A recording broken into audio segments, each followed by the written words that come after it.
Hello everyone, Monarch here. Nickelodeon's All-Star Brawl is coming out next month, and I'm really hyped about this game right now. As I was watching over the recently released footage about the game, I came across many mechanics that I'm unfamiliar with as a Smash player, and I thought it would be pretty interesting to present them all to you in this video today. I know some of these mechanics are similar to games like Slap City, Brawlhalla, Rivals, etc., but I'm creating this video mainly for those only familiar with the Smash franchise.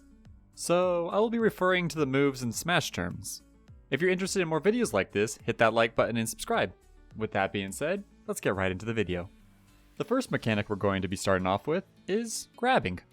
Normally we're used to grabbing opponents when they are standing, shielding, or running around. But in All-Star Brawl, you can grab opponents in the air. And not only that, but you can grab opponents when they're in the down state as well. When I saw this for the first time, I had to double back and make sure he didn't grab him out of the air first. But nope, 100% grabbed the opponent while he was still in the down state. Oh yeah, and grabs also work on projectiles, so they're going to be really good in this game.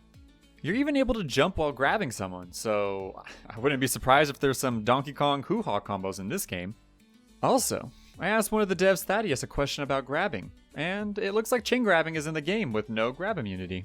Not only that, but I don't think I've ever seen a game where you can grab the person that is already being grabbed by another opponent. The combo potential behind grabbing seems quite interesting, and I can't wait for those combo videos to come out. The second mechanic is going to be about the movesets themselves. You're used to the normal moves such as tilts, smash attacks, specials, and the sorts, but in this game, you're able to do smash attacks in the air, and they're going to be called heavy attacks. You can juggle your opponent with light attack aerials, and then finish it off with a strong smash attack aerial to KO. There also seems to be no forward or back aerials in this game, only up, down, and neutral control stick inputs. With the exception of dash attack, of course. Though holding forward or back while using an aerial will still release the move as if it was a neutral input, so you don't have to worry about letting go of the control stick to press your inputs for nair.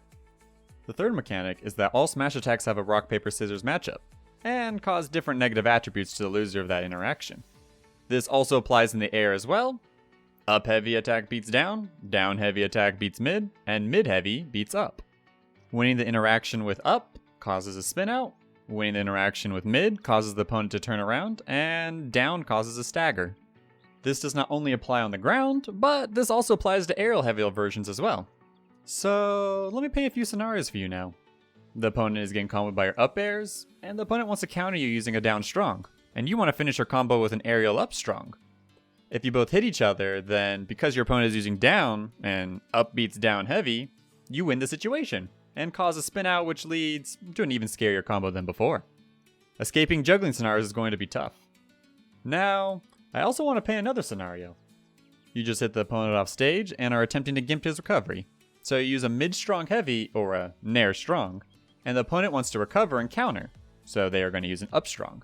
Since nair strong beats the up strong, you send the opponent in the opposite direction where they don't have enough momentum to make it to the ledge, and they get gimped.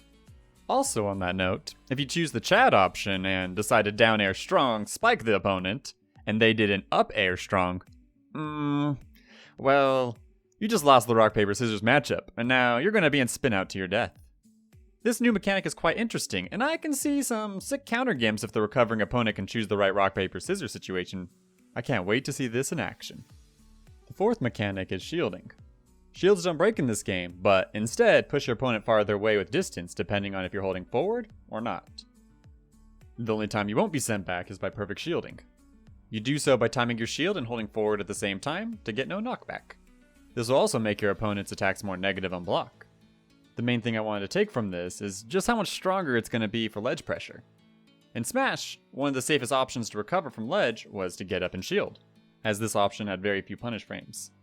Now, that option might be one of the riskiest options in the game, as hitting them as they get a block will cause them to get a free smash attack punish, or worse, unless they perfect shield it, of course.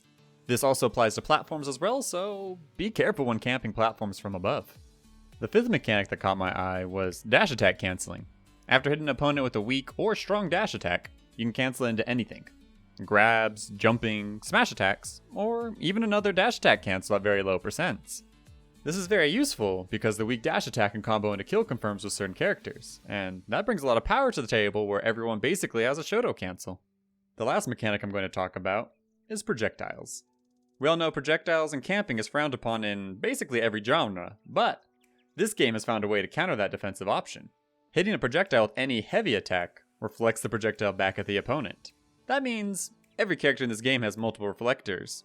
You can even grab projectiles in this game to create even more unique combos because the lag after throwing a projectile is very minimal. Oh, there's also a turnaround button, and you can lock your directional position by holding down the strafe button. Thank you all for watching. I hope you all are excited as I am to try out this game, and until next time, peace!